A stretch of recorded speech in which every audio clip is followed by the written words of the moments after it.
stay back, stay back. This is my house. I understand. 2023년 12월 콜로라도의 평화로운 주택가에서 한 남자의 절박한 신고가 접수됩니다. 아내가 연락이 되지 않는다며 경찰에 안부 확인을 요청한 것이죠. 평화로운 주택가의 정막을 깨고 경찰의 손전등 불빛이 어두운 차고 안을 훑기 시작합니다. 다급해진 경찰의 무전이 정적을 가릅니다. 응급차 지원 바람. 차고 내부의 여성 사망자 발견. 차가운 콘크리트 바닥 위로 믿기 힘든 광경이 펼쳐져 있었습니다. 끔찍하게 찔리고 베인 흔적과 함께 쓰러져 있는 아내 크리스틸. 아내를 잃고 세상이 무너진 듯 오열하는 남편 다니엘. 사람들은 그를 가장 가여운 피해자라고 믿었습니다.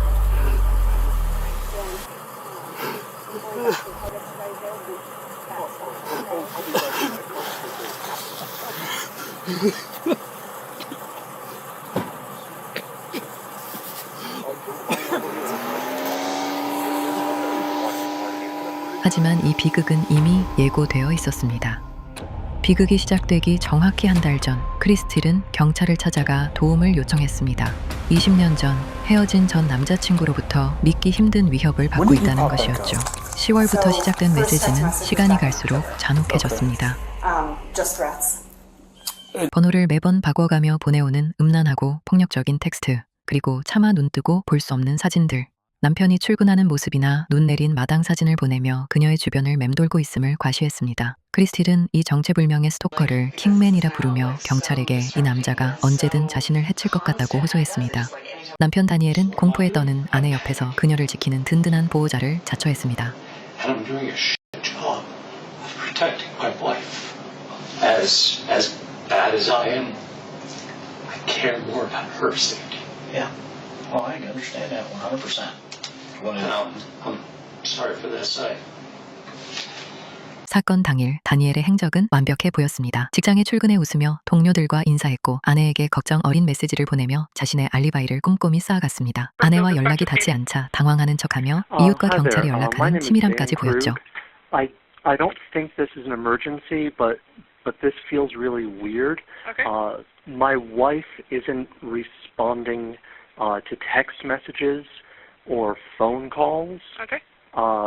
And we've had threats against us. We have both been targeted by a stalker. Okay. Threats have been made against my life. Okay. And threatening to kidnap her, which is why I'm nervous that she's not answering me. Yeah, I'm in protect her. I was the person who attacked her. She broke out.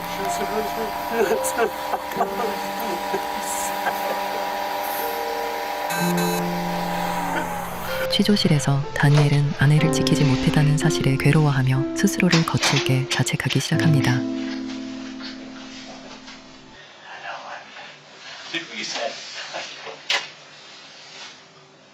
Call police. Did what you said.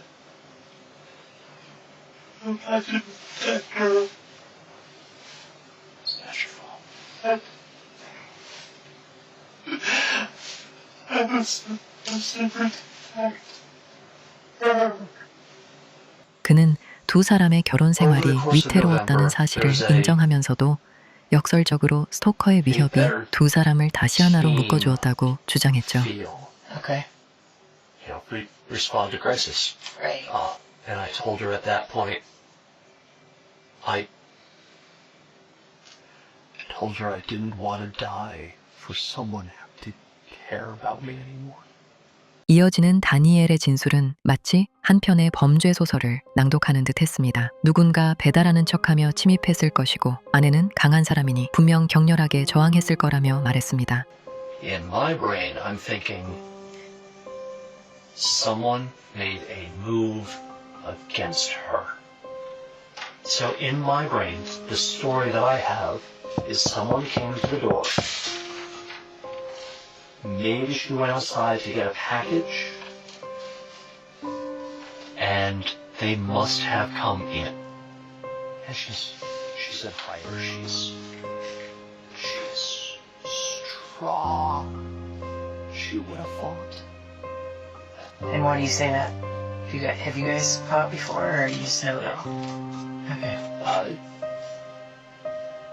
I know her. Okay. She refuses to be a victim. I don't. 그리고 범인이 누구일 것 같냐는 수사관의 질문에 아내의 전 남자친구인 킹맨일 것 같다고 했습니다. I mean, who do you think killed her? I think it's Hickman. I think it's. Okay. I'm sorry. That's the first time I ever said that.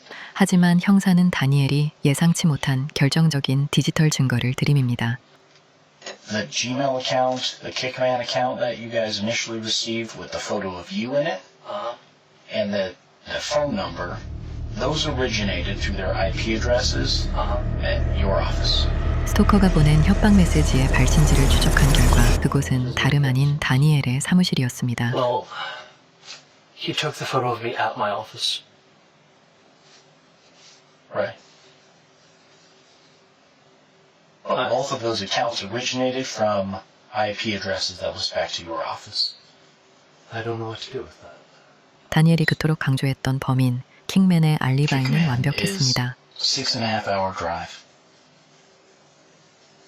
from here. 경찰은 확인을 위해 수백 킬로미터 떨어진 곳에 살고 있던 진짜 전 남자친구를 찾아냈습니다. 하지만 그는 사건 당시 평온하게 잠들어 있었고 크리스틸과는 10년 넘게 연락조차 한 적이 없었습니다. I'm going to ask you a couple names to see if you recognize any names. Okay. Have you ever heard of the name Crystal Krug? She may have been Grimsrod when you knew her. Yeah. And do you know a Daniel Krug? No. No? How do you know Crystal?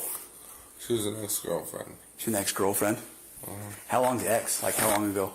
1999. Oh, so like a long while She was ago. my very first girlfriend ever. Oh, okay. When was the last time you talked to Crystal? Has it been a minute? It's been a minute, yeah. Like since you moved from... Yeah. Yeah. So that would have been what, back in 2014? Yeah. 이제 수사관들의 시선은 오직 한 사람, 다니엘을 향합니다. Am I under arrest? Is it? It sounds like you're accusing me. We have a lot of information that points your direction, and we were hoping that you could provide a legitimate explanation other than it wasn't me. 형사는 더 이상 돌려 말하지 않고 단도직입적으로 묻습니다. 대체 무엇이 당신을 그토록 화나게 했습니까? 왜 아내를 해친 겁니까? 벼랑 끝에 몰린 상황. 하지만 다니엘의 입에선 소름 끼치는 답변이 돌아옵니다. 저도 정말 알고 싶네요. And I want to know what happened to her. Did she fight?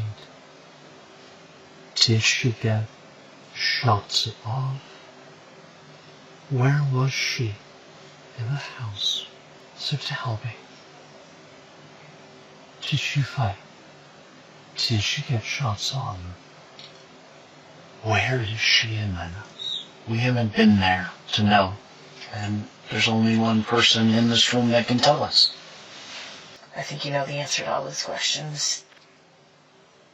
I think you got confirmation or found out that she had a boyfriend this morning, or something happened that pissed you off, and you did something that you regret now because you can't go back.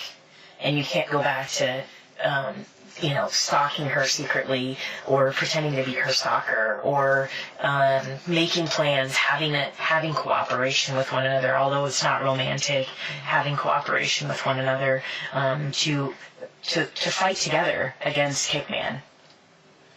You have your theory. It is wrong. Please find the Bible. Is this the point where I'll whatever that checklist is, I say, I'll have it ready. Yeah, that's fine. 결국 아내를 공포로 몰아넣었던 스토커는 남편이 만들어낸 비뚤어진 허상이었습니다. 범행이 들통난 순간에도 다니엘은 끝까지 다른 곳을 조사하라며 소리쳤습니다. 아내가 이혼을 요구할까봐 가짜 공포를 설계해 자신에게 의지하게 만들려 했던 남편. 그의 엇나간 집착은 결국 소중한 가정을 파괴했습니다. 법정은 다니엘에게 1급 살인과 스토킹 등의 혐의로 가석방 없는 무기징역을 선고했습니다. 하지만 진정으로 비극적인 것은 남편의 처벌이 아니라 가장 믿었던 사람에게 일상을 빼앗긴 아내 크리스틸과 하루아침에 엄마를 잃은 아이들에게 남겨진 지울 수 없는 상처일 것입니다. 오늘 이 사건을 보며 여러분은 어떤 생각을 하셨나요? 여러분의 관심은 더 깊이 있는 진실을 파헤치는 큰 힘이 됩니다. 저는 다음에도 더 많은 생각을 하게 만드는 사건 이야기로 다시 돌아오겠습니다. 구독과 좋아요로 함께 해주세요. 시청해주셔서 감사합니다.